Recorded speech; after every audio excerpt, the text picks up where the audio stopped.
In marcia, alpini e muli uno a fianco all'altro, davanti la bandiera italiana che ne traccia il cammino. Buono. Il reparto Salmeria è partito questa mattina dal Bosco delle Pennemozze a Cison di Valmarino. 79 i chilometri che li dividono da Pordenone. Li percorreranno insieme Veci e Boce. Questa è la Mila.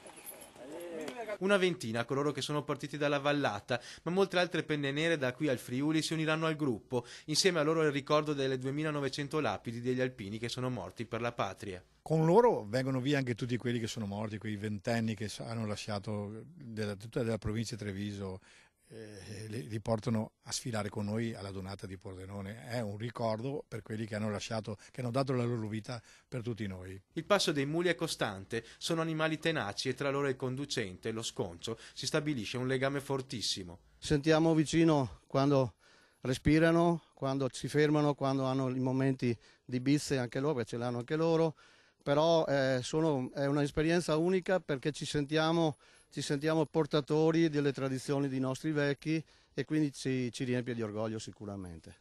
Il più anziano del gruppo dei conducenti è Alberto, 78 anni. Per lui questa marcia è una passione indescrivibile. Auguro a tutti gli alpini d'Italia che abbiano dei muli e che vengano via con noi in sfilata, anche via Pordenone insieme a noi.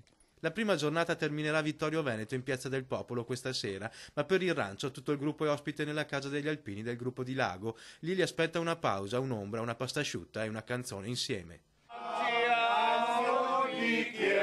Facciamo cin cin, beviamo, beviamo, beviamo. Tutto il mondo fa cin cin, sollevando il bicchiere.